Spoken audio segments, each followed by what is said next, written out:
Hello everyone. Cell the basic unit of life के part 2 में आपका स्वागत है। नाउ अभी तक हमने सेल के बारे में काफ़ी कुछ जाना।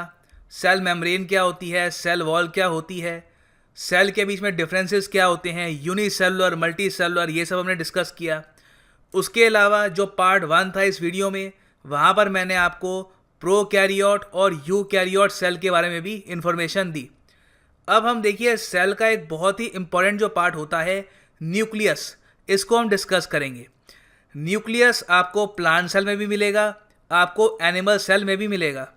जहाँ तक हमारी बात होती है प्रोकैरियोट और यूकैरियोट की, एक बहुत ही इंपॉर्टेंट डिफरेंस ये है कि प्रोकैरियोट में जो न्यूक्लियस होता है वो लेस डेवलप्ड होता है और ज़्यादा मैच्योर नहीं होता, वेराज यूकैरियोट मल्टी सेलुलर ऑर्गेनिज्म की बात आती है, वहाँ पे न्यूक्लियस काफ़ी हद तक मैच्योर होता है। नाउ न्यूक्लियस के बारे में मैं आपको एक बेसिक इन्फॉर्मेशन ये दे दूं कि nucleus is the command centre of cell. Cell का एक बहुत इंपॉर्टेंट पार्ट होता है। सेल को करना क्या है, क्या वहाँ पे एक्शन होने चाहिए, ये न्यूक्लियस से डिसाइड होता है। अब न्यूक्लियस को आप यहाँ पर देखें, ये एक डायग्राम है न्यूक्लियस का। न्यूक्लियस को आप नोटिस करेंगे कि इसकी दो मेम्ब्रेन है। ये एग्जाम पर्सपेक्टिव से बहुत इंपॉर्टेंट है, ये जान लो। मैंने आपको बताया सेल की मेम्ब्रेन होती है।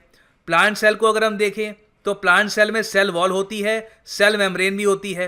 एनिमल सेल को अगर हम देखें तो वहाँ पर सेल वॉल नहीं होती, सेल मेम्ब्रेन मौजूद होती है। न्यूक्लियस को अगर हम देखें तो इसकी एक खुद की भी मेम्ब्रेन होती है। एक्चुअली दो मेम्ब्रेन लेयर्स होती है, ठीक है। यहाँ पे आपको दिख रहा है ये न्यूक्लियस, यहाँ पर भी इसकी अपनी खुद की दो मेम्ब्रेन की लेयर होती है। एक तो होती है आउटर मेम्ब्रेन और दूसरी होती है इनर मेम्ब्रेन। अब ये जो आउटर और इनर मेम्ब्रेन है ये न्यूक्लियस को सेपरेट करके रखती है साइटोप्लाज्म से। बहुत ही सिंपल लैंग्वेज में समझा रहा हूँ आपको। ये सेल है, सेल में जो ये आपको लिक्विड पार्ट दिख रहा है यहाँ पर, जो भी ऑर्गेनेलीज हैं इसके अलावा जो भी यहाँ पर लिक्विड पार्ट है उसको हम कहते हैं साइटोप्लाज्म। तो साइटोप्लाज्म को न्यूक्लियस के जो इनसाइड का रीजन है, जिसको हम यहाँ पे आप कह सकते हैं न्यूक्लियोप्लाज्म, जो यहाँ पे आपको ये लिक्विड दिख रहा है, ये न्यूक्लियस के अंदर का पार्ट है, इसको हम कहते हैं न्यूक्लियोप्लाज्म। तो न्यूक्लियोप्लाज्म को अलग रखती है साइटोप्लाज्म से न्यूक्लियस की दोनों मेम्ब्रेन्स। मगर ऐसा नहीं है कि न्यूक्लियस से कुछ बाहर साइटोप्लाज्म में नहीं जाता और साइटोप्लाज्म से वापस कुछ न्यूक्लियस में नहीं आता। कुछ प्रोटीन्स हैं जो प्राइमरली काम करते हैं राइबोसोम्स के साथ और उसके अलावा एंडोप्लाज्मिक रेटिकुलम के साथ। इसका जो पार्ट 1 था मैंने आपको वहाँ पर बताया था कि सेल के अंदर राइबोसोम्स और एंडोप्लाज्मिक रेटिकुलम का एक काम क्या होता है, प्रोटीन सिंथेसिस। तो जो प्रोटीन सिंथेसिस का प्रोसेस होता है वहाँ पर न्यूक्लियस का भी रोल होता है राइबोसोम्स और एंडोप्लाज्मिक रेटिकुलम को असिस्ट करने में। न्यूक्लियस खुद प्रोटीन को सिंथेसाइज नहीं करता मगर वो सपोर्ट करता है राइबोसोम और एंडोप्लाज्मिक रेटिकुलम को। तो काफ़ी बार जो कुछ प्रोटीन्स का आना जाना होता है न्यूक्लियस के अंदर और न्यूक्लियस के बाहर साइटोप्लाज्म में, तो वो होता है न्यूक्लियर पोर के ज़रिए। ये जो आप दो लेयर देख रहे हैं, आउटर मेम्ब्रेन इनर मेम्ब्रेन, उनके बीच में आपको यहाँ पर कुछ होल्स दिखेंगे, कुछ छेद आपको दिखेंगे। इन छेद को हम कहते हैं न्यूक्लियर पोर। न्यूक्लियर पोर पर न्यूक्लियस का कंट्रोल होता है। न्यूक्लियस डिसाइड करता है कि जब कुछ प्रोटीन को यहाँ से बाहर भेजना है साइटोप्लाज्म की तरफ ताकि वो राइबोसोम की तरफ जाएं या फिर एंडोप्लाज्मिक रेटिकुलम की तरफ जाएं, तो ये न्यूक्लियर पोर का इस्तेमाल किया जाता है। तो ये आपके सामने एक और एक फोटो है, इससे भी आप समझ सकते हैं।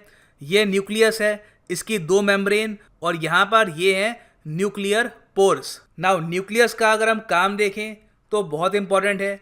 जैसे मैंने आपको बताया ये पूरे सेल का कमांड सेंटर है और न्यूक्लियस के अंदर ही आपको क्रोमोसोम्स मिलेंगे।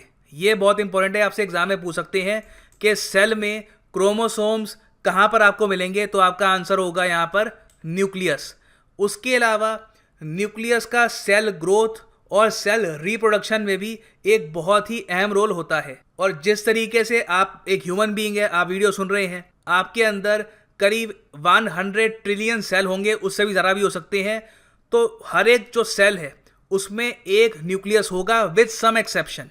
एक एक्सेप्शन है, आपकी जो पूरी बॉडी में trillions and trillions of cell हैं, वहाँ पे आपको हर सेल के अंदर एक न्यूक्लियस दिखेगा except red blood cells and platelets. यहाँ पर जो सेल होते हैं, रेड ब्लड सेल के जो सेल्स होते हैं, वहाँ पर आपको न्यूक्लियस नहीं मिलेगा और प्लेटलेट्स में भी आपको न्यूक्लियस नहीं मिलेगा। बस ये दो एक्सेप्शंस होती हैं। उसके अलावा आपके सर से लेकर पाँव तक पूरी बॉडी में जितने भी सेल्स हैं वहाँ पर न्यूक्लियस होगा, the command centre of the cell.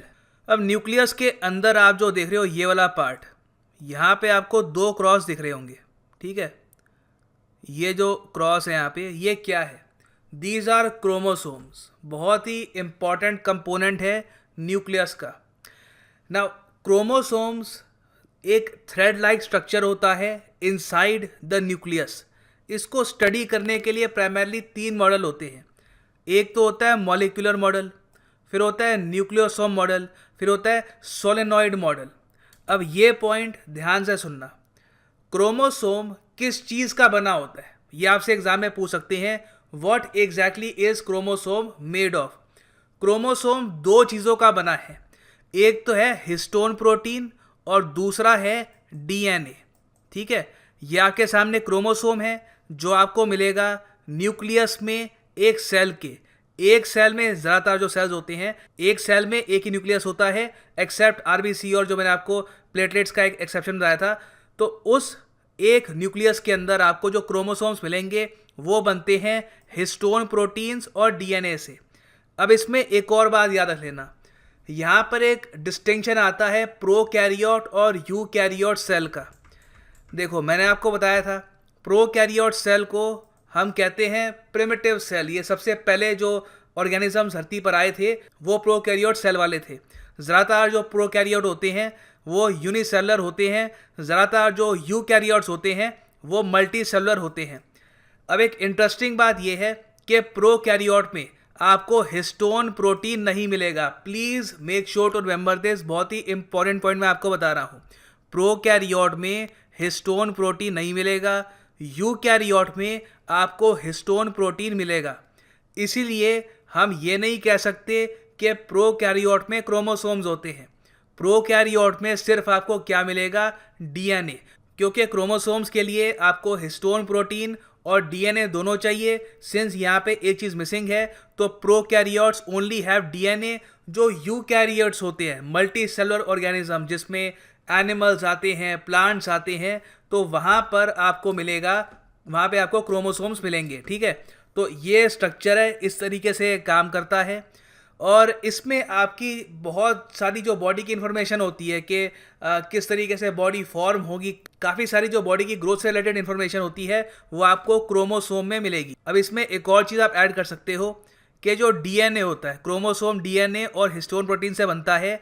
जो डीएनए है वो एसिडिक इन नेचर है, ये अभी ध्यान रख लेना। अभी आपको जब न्यूक्लिक एसिड का बताऊंगा तो ये सारी चीज़ें काम आएंगी, ठीक है। तो डीएनए क्या है? It is acidic in nature, whereas जो हिस्टोन प्रोटीन है ये एल्कालाइन इन नेचर है। उसके अलावा हिस्टोन प्रोटीन जो है ये पॉजिटिवली चार्ज होता है, वेरएस डीएनए नेगेटिवली चार्ज होता है। इन दोनों का जो कॉम्बिनेशन है, दोनों ऑपोजिट्स है, दोनों का जो कॉम्बिनेशन है उससे मिलके बनता है एक क्रोमोसोम। अब हमने समझ लिया कुछ हद तक कि डीएनए क्रोमोसोम का पार्ट है, डीएनए एसिडिक इन नेचर है और डीएनए नेगेटिवली चार्ज्ड है। अब एक क्वेश्चन आता है कि डीएनए के साथ एक और चीज़ हम काफ़ी बार मेंशन करते हैं, आरएनए। आपने काफ़ी बार देखा होगा डीएनए आरएनए। तो ये आरएनए क्या होता है और दोनों का रिलेशन न्यूक्लिक एसिड से क्या है, ये हम अब डिस्कस करेंगे। नाउ न्यूक्लिक एसिड को सबसे पहले डिस्कवर आप कह सकते हैं, या आप कह सकते हैं आइसोलेट किया था एक स्विस साइंटिस्ट ने, स्विस फिजिशियन और बायोलॉजिस्ट थे ये, इनका नाम था फ्रेडरिच माइस्चर। इन्होंने 1870 में ह्यूमन पस सेल से न्यूक्लिक एसिड को अलग किया था और तब से न्यूक्लिक एसिड पर स्टडी जारी है। Now in very simple language, nucleic acid है क्या? देखिए न्यूक्लिक एसिड आपको मिलेगा न्यूक्लियस में, पहली बात तो ये जान लो। दूसरी बात, ये मैक्रो मॉलिक्यूल्स होते हैं जो बने होते हैं न्यूक्लियोटाइड से, ठीक है। तो काफ़ी बार क्या है कि आप देखोगे न्यूक्लिक एसिड का एक और नाम भी यूज होगा काफ़ी टेक्स्ट में, न्यूक्लियोटाइड्स। अगर कहीं पर न्यूक्लियोटाइड्स कहा जा रहा है तो समझ जाइएगा वहाँ पर न्यूक्लिक एसिड की बात की जा रही है। नाउ न्यूक्लिक एसिड दो टाइप के होते हैं, दो इसके प्रकार होते हैं। एक तो होता है डीएनए और एक होता है आरएनए। डीएनए की फुल फॉर्म होती है डिऑक्सी रिबोन्यूक्लिक एसिड और आरएनए की होती है रिबोन्यूक्लिक एसिड। तो अगेन एग्जाम पर्सपेक्टिव से बहुत ही इंपॉर्टेंट पॉइंट है कि न्यूक्लिक एसिड की दो वैरायटीज़ होती हैं, डीएनए आरएनए। आपकी बॉडी में डीएनए भी है और साथ ही साथ आरएनए भी है। अब यहाँ पे मैं आपको कुछ बहुत ही इंपॉर्टेंट फैक्ट्स बताऊंगा। इस इंफॉर्मेशन को जानने के बाद इवेंचुअली डीएनए कैसे काम करता है, उसकी इंपॉर्टेंस क्या है, आप समझ पाएंगे। देखो, मैंने आपको न्यूक्लिक एसिड के बारे में बताया, इसकी वैरायटी के बारे में बताया। क्या है कि ईच न्यूक्लियोटाइड या आप कह सकते हैं न्यूक्लिक एसिड, ये तीन चीज़ों का बना है। इसमें तीन कंपोनेंट्स आपको मिलेंगे। पहला तो एक नाइट्रोजन कंटेनिंग रिंग स्ट्रक्चर जिसको हम कहते हैं नाइट्रोजीनियस बेस। फिर दूसरा होता है 5 कार्बन शुगर, प्राइमरली आप कह सकते हैं शुगर। तो न्यूक्लिक एसिड में आपको शुगर भी मिलेगी, उसके अलावा एक आपको फॉस्फेट ग्रुप भी मिलेगा। इसको हम इस तरीके से डिवाइड कर सकते हैं। यहाँ पर आप देख सकते हैं नाइट्रोजीनियस बेस, ये यहाँ पर है शुगर और ये है phosphoric acid. Phosphoric acid of course यहाँ पे फॉस्फेट ग्रुप से हमने लिया है। अब जो नाइट्रोजीनियस बेस है, इसके अंदर आपको क्या क्या मिलेगा। पहले तो देखो, ये यहाँ पे आप ये जो नाम है ना, इनको याद कर लो। इन्हीं की वजह से, इनको समझने के बाद आप डीएनए और आरएनए में जो डिफरेंस है वो आप बता पाओगे। और साथ में जो शुगर है ये भी आप याद रख लेना। तो जो नाइट्रोजीनियस बेस है न्यूक्लिक एसिड में, वहाँ पे आपको ये चीज़ें मिलेगी इसके अंदर। एक तो है एडेनाइन, इसको हम ए भी बोलते हैं साइंटिफिक लैंग्वेज में। फिर है ग्वानाइन, इसको हम जी भी कहते हैं। फिर है सिस्टोनाइन, इसको हम सी भी कहते हैं। फिर है थायमानाइन, इसको हम टी भी कहते हैं। और फाइनली यूरासिल। तो ये तो कंपोनेंट्स हो गए नाइट्रोजीनियस बेस के। फिर शुगर के दो कंपोनेंट्स होते हैं, डिऑक्सी राइबोस शुगर और राइबोस शुगर। और फाइनली है फॉस्फोरिक एसिड। तो ये तीनों चीज़ें आपको न्यूक्लिक एसिड में मिलेगी। अब जैसे मैंने आपको बताया, न्यूक्लिक एसिड दो टाइप के होते हैं, डीएनए आरएनए। अब डीएनए आरएनए में फ़र्क करने का एक तरीका ये है कि आप ये पता करो कि डीएनए में इनमें से कौन सी चीज़ें मिलेंगी और आरएनए में कौन सी चीज़ें मिलेंगी। ये एक बहुत ही अच्छा तरीका है to differentiate between the two. तो क्या है कि डीएनए में आपको नाइट्रोजीनियस बेसिस में से आपको पहले तो मिलेगा ए यानी एडेनाइन, जी यानी ग्वानाइन, फिर है सी सिटोसनाइन और फिर है टी यहाँ पर थैमाइन। तो ये चार चीज़ें आपको नाइट्रोजीनियस बेसिस से मिलेंगी। ठीक है, यहाँ पे अब एक चीज़ आप देखोगे डीएनए में मिसिंग है, वो है यूरासिल। ठीक है, तो नाइट्रोजीनियस बेसिस में से आपको यूरासिल नहीं मिलेगा डीएनए में। आरएनए में आपको यूरासिल तो मिलेगा मगर आपको थेमाइन नहीं मिलेगा। ठीक है, तो इस लिस्ट में अगर हम देखें तो अगर हम डीएनए की बात करें तो डीएनए में ए, जी, सी, टी ये सब आएंगे, यू नहीं आएगा। अगर हम आरएनए की बात करें तो वहाँ पर ए, जी, सी आएगा, टी नहीं आएगा मगर यू यानी यूरासिल आएगा। ठीक है, ये हमने बात कर ली नाइट्रोजीनियस बेसिस के बारे में। उसके अलावा डिफरेंस करने का एक बहुत ही इंपॉर्टेंट तरीका है शुगर। 5 कार्बन शुगर आपको न्यूक्लिक एसिड में मिलेगी मगर डीएनए में एक टाइप की होती है, आरएनए में दूसरे टाइप की होती है। तो डीएनए में जो आपको 5 कार्बन शुगर मिलेगी उसको हम कहते हैं डिऑक्सीराइबोस। ठीक है, तो डिऑक्सीराइबोस आपको डीएनए में मिलेगी, वेरास आरएनए में आपको मिलेगी राइबोस। ये बहुत ही इंपॉर्टेंट है। तो यहाँ पे हम कह सकते हैं कि जो ये है डिऑक्सीराइबोस, ये आपको डीएनए में मिलेगी, ribose will be found in RNA. अब फाइनल चीज़ यहाँ पे क्या बचती है, फॉस्फोरिक एसिड। ये आपको डीएनए में भी मिलेगा और आपको आरएनए में भी मिलेगा। तो इससे आप समझ सकते हैं कि हम कैसे डिफरेंशिएट कर सकते हैं between DNA and RNA. Now अब हम बात करेंगे डीएनए और आरएनए के स्ट्रक्चर की, ये किस तरीके से काम करते हैं। देखो, DNA is A double standard molecule while RNA is a single standard molecule. ये आप इस तरीके से दे सकते हैं। ये एक एग्जाम्पल है यहाँ पर डीएनए का, ये एक एग्जाम्पल है आरएनए का, डबल स्टैंडर्ड और यहाँ पर सिंगल स्टैंडर्ड। उसके अलावा एक डिफरेंस ये भी है कि DNA although acidic in nature है, ये एल्कलाइन कंडीशन में स्टेबल रहता है, वेयरएज आरएनए स्टेबल नहीं रहता एल्कलाइन कंडीशन में। नाउ अब इनका फंक्शन क्या है, ये क्यों एग्जिस्ट करते हैं, ये भी जान लेते हैं। हमने डिफरेंस जान लिया, ये दोनों न्यूक्लिक एसिड की कैटेगरी में आते हैं।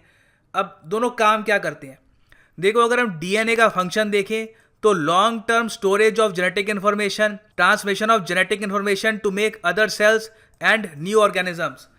जो आपका डीएनए होता है वहाँ पर आपको देखो बहुत सारी इन्फॉर्मेशन मिलेगी कि किस तरीके से आपकी बॉडी को बिहेव करना है, किस तरीके से आपके सेल्स जनरेट होंगे, कब प्रोटीन रिलीज होगा, कब आगे और सेल्स बनेंगे, कब उनको टिश्यूज़ में कन्वर्ट करना है। बेसिकली जिस तरीके से आपकी बॉडी एज होगी वहाँ पे ग्रोथ दिखेगी, ये सारी जो इन्फॉर्मेशन है ये कोडेड होती है आपके डीएनए में। फिर बात आती है आरएनए की। आरएनए का यहाँ पर क्या काम है, RNA is used to transfer genetic code from the nucleus to the ribosomes to make proteins. अभी हमने जब सेल को अच्छे से स्टडी किया, मैंने आपको बताया था राइबोसोम्स क्या करता है, इट सिंथेसाइजेस प्रोटीन, वो प्रोटीन को सिंथेसाइज करता है। साथ ही साथ जब हमने न्यूक्लियस को पहले स्टडी किया था, मैंने आपको बताया था कि न्यूक्लियस की जो मेम्ब्रेन होती है, डबल मेम्ब्रेन होती है, वहाँ पे आपको कुछ पोर मिलते हैं। उस पोर से क्या होता है कि प्रोटीन रिलेटेड इन्फॉर्मेशन न्यूक्लियस से राइबोसोम और एंडोप्लाज्मिक रेटिकुलम तक पहुँचती है। तो देखो जो जेनेटिक कोड होता है, जो इन्फॉर्मेशन होती है, जो राइबोसोम को चाहिए होती है कि किस तरीके से उसको प्रोटीन बनाना है, कितना प्रोटीन बनाना है, उसका किस तरीके से आगे उसको ट्रांसफ़र करना है, ये सारी इन्फॉर्मेशन आरएनए ट्रांसफ़र करता है। ठीक है, so it is use to transfer the genetic code from the nucleus, हमने बात करी पहले, to the ribosomes to make protein. RNA is used to transmit genetic information in some organisms and may have been the molecule used to store genetic blueprints in primitive organisms. जो primitive organisms थे आज से कई हजारों सालों पहले, उनके अंदर जो इन्फॉर्मेशन स्टोर होती थी वो आरएनए में होती थी। मगर हम ह्यूमन बींग्स, क्या हम प्रिमिटिव ऑर्गेनिज्म हैं? नहीं, हम काफ़ी एडवांस स्टेज के हैं। तो हमारी जो जेनेटिक इन्फॉर्मेशन है कहाँ स्टोर होती है, वो डीएनए में स्टोर होती है। उसके अलावा मैंने आपको यहाँ पर डिटेल में, ये आपको पीडीएफ में मिल जाएगा सारा, यहाँ पे मैंने आपको ये फिर से रिपीट करके बता रखा है कि जो कॉम्पोजिशन होती है बेसिस की, वो डीएनए और आरएनए की क्या है, राइबो शुगर आपको कहाँ पर मिलेगी, उसके अलावा वेरियस जो वहाँ पर नाइट्रोजीनियस बेसिस है कौन से कहाँ पर मिलते हैं, ये भी मैंने यहाँ पे मेंशन कर रखा है।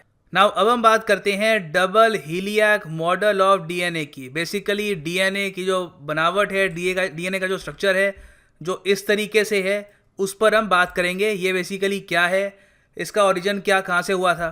तो क्या है कि अर्ली 1950s में अमेरिकन बायोलॉजिस्ट जेम्स वॉटसन और ब्रिटिश फिजिसिस्ट फ्रांसिस क्रिक, इन्होंने मिलकर एक थ्योरी बनाई। उस थ्योरी में ये था कि डीएनए का एक डबल हेलिक्स मॉडल है। इसको हम आज भी स्टडी करते हैं, आज भी डीएनए को हम इस मॉडल के थ्रू ही स्टडी करते हैं। तो डीएनए स्ट्रैंड्स आप देखोगे एंटी पैरेलल है। ये जो सारे मैं आपको पॉइंट्स बता रहा हूँ, ये क्वेश्चन में आ सकते हैं, वहाँ पे पूछ सकते हैं कि according to double helical model of DNA हम डीएनए स्ट्रैंड्स के बारे में क्या जानते हैं, क्या वो पैरेलल है, एंटी पैरेलल है। तो देखो यहाँ पे आप नोटिस करोगे जो डीएनए का जो स्टार्ट है ये तो आपको कुछ हद तक पैरेलल दिखेगा। उसके बाद डीएनए नीचे यहाँ पर स्वर्ल होता रहता है और इस तरीके से आप देख रहे हो ये स्ट्रक्चर बनता है। तो डीएनए एंटी पैरेलल है। ठीक है, DNA strands are anti parallel, the two strands are parallel but point in opposite directions. जो इनिशियली दो स्ट्रैंड्स होते हैं वो आपको ऊपर पैरेलल दिखेंगे, मगर ये ऑपोजिट डायरेक्शन में पॉइंट करते हैं। जो ऊपर वाला यहाँ पे आप देखोगे ऊपर की तरफ पॉइंट कर रहा है, नीचे वाला नीचे की तरफ पॉइंट कर रहा है। तो इस तरीके से ये काम करता है। अब एक और बात आप यहाँ पे नोटिस करोगे कि डीएनए में जो मैंने आपको सारे अभी बेसिस बताए थे, यहाँ पे नाइट्रोजीनियस बेसिस हम डिस्कस कर रहे थे अभी, यूरासिल, उसके अलावा ग्वानाइन, उसके अलावा साइटोसाइन, ये सारी जो चीज़ें हैं इनका रोल क्या है, ये CGAU। यहाँ पे आप देखोगे आपको दिखेंगे base pair.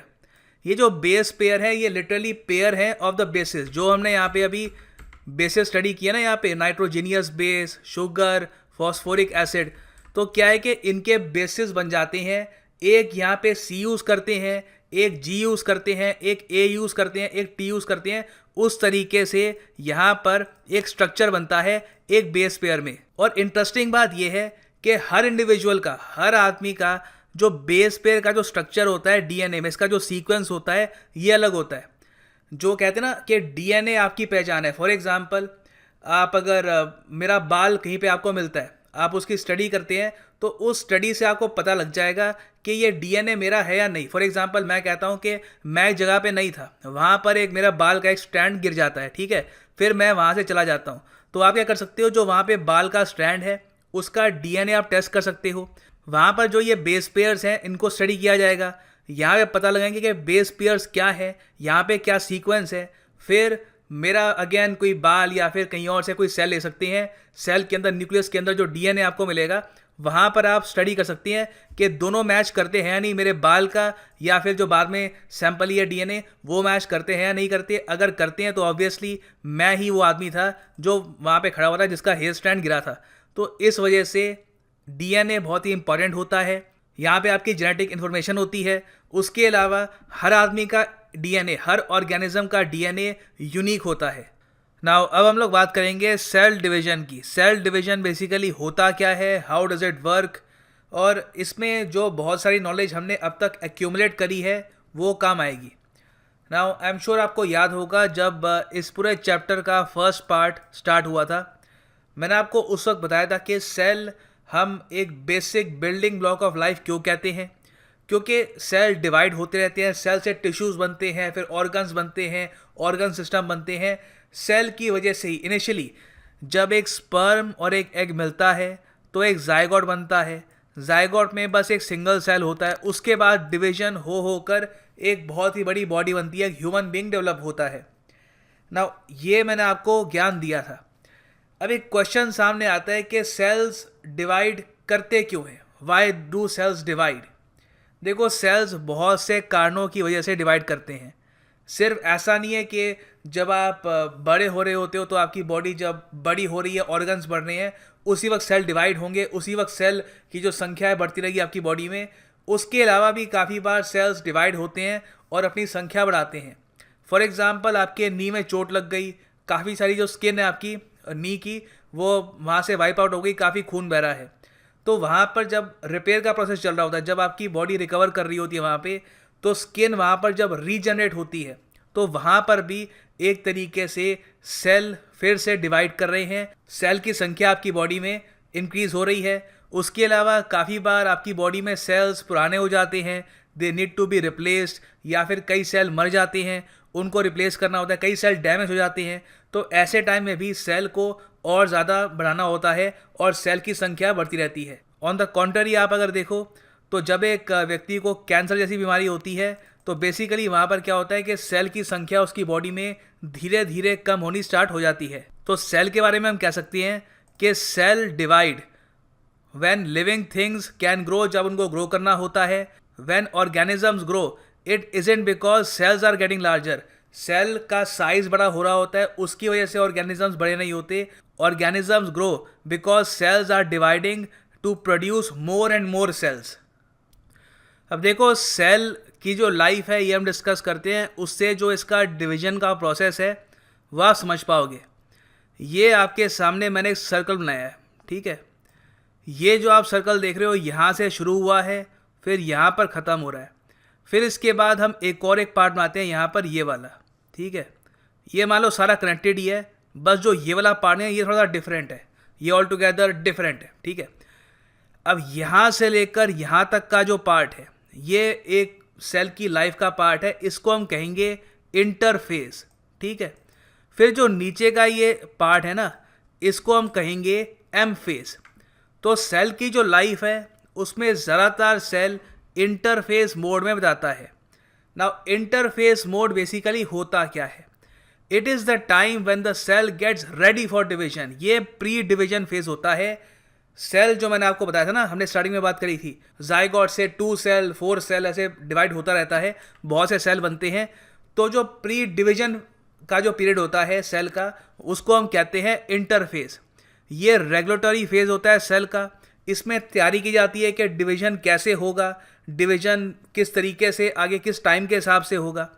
It has the complete control of cell division process. Interphase process का पूरा कंट्रोल होता है सेल डिवीजन प्रोसेस पर। It is the primary phase of cell division process. कई बार क्या होता है कि इस फेज में अगर डिसफंक्शन हो, उसकी वजह से एबनॉर्मल सेल डिवीजन होता है, जिसकी वजह से कैंसर भी हो सकता है। जो डीएनए मल्टीप्लिकेशन होती है और सेल ग्रोथ होती है, दोनों इसी टाइम होती है, ठीक है।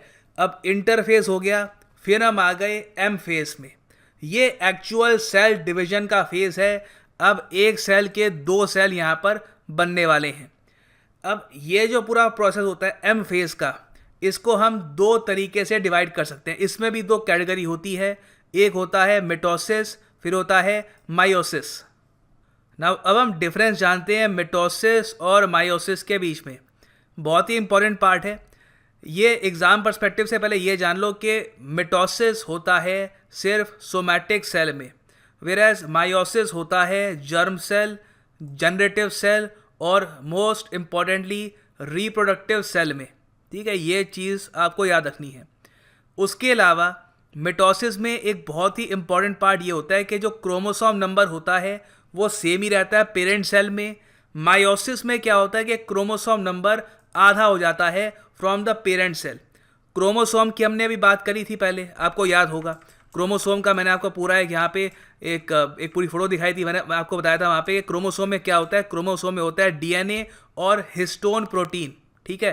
क्रोमोसोम काफ़ी हद तक डिसाइड करता है कि आपका चेहरा कैसे होगा, बॉडी कैसे होगी, कंधे कितने चौड़े होंगे, हाइट कितनी होगी। बेसिकली बॉडी जिस तरीके से फॉर्म होगी वो सारी जानकारी आपकी क्रोमोसोम में ही रहती है।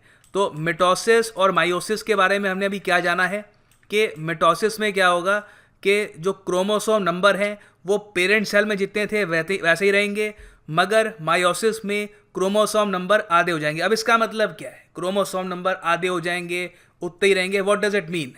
देखो, आप एक ह्यूमन बीइंग हो, उसका रीज़न क्या है कि आपके अंदर 23 पेयर ऑफ क्रोमोसोम्स है, ठीक है।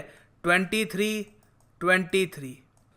माउस क्यों है, क्योंकि उसके अंदर 20 पेयर्स हैं क्रोमोसोम्स के। सिमिलरली पोटैटो के 24 होते हैं, बनाना के 18 होते हैं। Chromosomes provide speciality to any species, जैसे मैंने आपको बताया था। अब यहाँ पे ये जो चार्ट है ये देखना, इससे काफ़ी हद तक आपको समझ में आ जाएगा। जब एक ह्यूमन बीइंग बॉर्न होता है, ठीक है, तो उसमें आप अगर देखो तो फादर के 23 पेयर होते हैं क्रोमोसोम्स के। मतलब कि फादर में आप टोटल देखो तो 46 क्रोमोसोम्स होते हैं। मदर के यहाँ से आते हैं 23 + 23 46 क्रोमोसोम्स। फ़र्क ये होता है कि जो यहाँ पर फादर की साइड से क्रोमोसोम्स आ रहे हैं, वहाँ पर जो XX क्रोमोसोम्स होते हैं उसमें 22 पेयर होता है। उसके अलावा जो XY है उसमें 1 पेयर होता है, ठीक है। वेराज जो मदर की साइड है वहाँ पर 23 XX पेयर होते हैं। तो मतलब कि अब यहाँ पर डिफरेंस क्या है, बस एक XY पेयर का। उसी के आधार पे डिपेंड करता है कि एक ह्यूमन बीइंग गर्ल होगा या बॉय होगा। तो क्या है कि जब स्पर्म में आप अगर देखो, स्पर्म के अंदर जो सेल होते हैं, तो वहाँ पे हम कह सकते हैं it is an example of meiosis. क्योंकि वहाँ पे क्या हो रहा होता है कि जो क्रोमोसोम्स हैं वो आधे हो जाते हैं। जो क्रोमोसोम्स इनिशियली 23 के 2 पेयर होते हैं वो सिर्फ एक ही रह जाता है, सिर्फ वहाँ पर 23 क्रोमोसोम्स आते हैं। आई एम श्योर आपको समझ में आ गया होगा कि स्पर्म और एग मिलते हैं तो ये एक जाइगोट बनता है, उसके बाद फिर मल्टीप्लिकेशन होती रहती है, सेल बढ़ते रहते हैं, ठीक है। अब यहाँ पे इनिशियली अगर हम देखें तो फादर की साइड से 23 क्रोमोसोम्स आते हैं, मदर की साइड से 23 क्रोमोसोम्स आते हैं। क्यों? क्योंकि स्पर्म में 23 क्रोमोसोम्स होते हैं और उसके अलावा एग में भी 23 क्रोमोसोम्स होते हैं। उसके बाद डिसीजन होता है कि क्रोमोसोम्स में क्या एक्स होगा या वाई होगा। अगर वहाँ पे वाई आ जाता है तो उसके हिसाब से जेंडर चेंज हो जाएगा। तो इसलिए इस टेबल में यहाँ पे लिखा हुआ था कि मायोसिस आपको देखने को मिलेगा रिप्रोडक्टिव सेल्स में। जो स्पर्म है, एग है, ये क्या है, दे आर रिप्रोडक्टिव सेल्स, और इसलिए यहाँ पे मायोसिस आपको देखने को मिलता है। जो स्पर्म का टोटल नंबर है ये यहाँ पे आधा हो जाता है। इस बाद में ऑफ कोर्स जब एक ह्यूमन बीइंग बन जाता है, जाइगोट फॉर्म हो गया, उसके बाद जो आगे का प्रोसेस होता है फिर हमको मिटोसिस देखने को मिलता है। वहाँ पर जो नंबर ऑफ क्रोमोसोम्स होते हैं वो सिमिलर तरीके से आगे बढ़ते रहते हैं। तो ये एक चीज़ आपको याद रखनी है मिटोसिस और मायोसिस के बारे में। अब एक चीज़ मैं यहाँ पे और मेंशन करना चाहूँगा कि जब मैं सोमैटिक सेल यहाँ पे कहता हूँ तो सोमैटिक सेल से क्या मतलब है। देखो, आपकी जो पूरी बॉडी है वहाँ पे आप जो रिप्रोडक्टिव सेल्स हैं उनको आप अगर छोड़ दो, मतलब टेस्टिकल्स हो गए, उनको आप छोड़ दो, ओवरीज, टेस्टिकल्स, उनको आप अगर छोड़ दो, तो बाकी जो सारे सेल्स होते हैं उनको हम कहेंगे सोमैटिक सेल। तो आपके जो बाल हैं उसमें भी आपको सोमैटिक सेल मिलेंगे, आपकी बाजू, टांग, इंटरनल ऑर्गन्स जो हैं वहाँ पे हर जगह आपको सोमैटिक सेल्स ही मिलेंगे। और जो ह्यूमन क्लोनिंग होती है, जिसके बारे में हम बात करेंगे अब, जो ह्यूमन क्लोनिंग होती है वहाँ पर भी सोमैटिक सेल्स का यूज़ किया जाता है। तो क्लोनिंग की अगर हम बात करें तो क्लोनिंग यूजेस सोमैटिक सेल, और रिप्रोडक्टिव सेल का यहाँ पे यूज़ नहीं होता। क्यों? क्योंकि सोमैटिक सेल में 23 के का एक पेयर होता है, ठीक है। टोटल 46 क्रोमोसोम्स होते हैं। रिप्रोडक्टिव में सिर्फ आपको 23 क्रोमोसोम मिलेंगे, तो ऑब्वियस ही बात है आधे क्रोमोसोम्स के साथ आप एक इंडिविजुअल को, एक लाइफ को आप क्लोन नहीं कर सकते, ठीक है ना। कुछ फैक्ट्स हैं इनके बारे में आपको बताना चाहिए। पहला क्लोन जो दुनिया में बनाया गया था, इट वॉज डॉली। ये एक फीमेल शिप थी। इसको एक शीप, एक नेचुरली जो मेड शिप होती है, उस शीप के ब्रेस्ट सेल से बनाया गया, ठीक है। तो एक शीप थी नेचुरल, जिस तरीके से शीप होती है, उसका जो ब्रेस्ट सेल है वो लिया गया। उस सेल के ज़रिए, उस सेल को न्यूट्रिएंट्स प्रोवाइड करके लैबोरेटरी में बहुत ही ध्यान से उसको आगे डेवलप करके एक क्लोन्ड शीप बनाई गई, डॉली, जिसकी फ़ोटो आप यहाँ पर देख सकते हैं, ठीक है। इंडिया में first clone was Samrupa, produce from buffalo using its ear cells. तो ज़रूरी नहीं है कि सेल आपको एक सर्टेन लोकेशन से ही चाहिए, कहीं से भी हो सकते हैं, ईयर, ब्रेस्ट या कहीं से भी। उसके ज़रिए एक लिविंग ऑर्गेनिज्म का आप क्लोन बना सकते हो। ह्यूमन क्लोनिंग अभी काफ़ी हद तक मुश्किल है। अभी के लिए हम काफ़ी ह्यूमन से ज़्यादा जो सिंपल ऑर्गेनिजम्स हैं उनके क्लोन बना रहे हैं, ठीक है। जो इंडिया का क्लोन था समरूपा, इसको बनाया गया था national dairy research institute Karnal में। नाउ ये एंड है हमारे इस चैप्टर का। सेल, यूपीएससी पर्सपेक्टिव से जो इंपॉर्टेंट पॉइंट्स थे सेल से रिलेटेड हमने डिस्कस कर लिए हैं। नाउ अगला जो चैप्टर होगा वो होगा जीन्स और जेनेटिक इंजीनियरिंग के बारे में। सो सी यू देयर।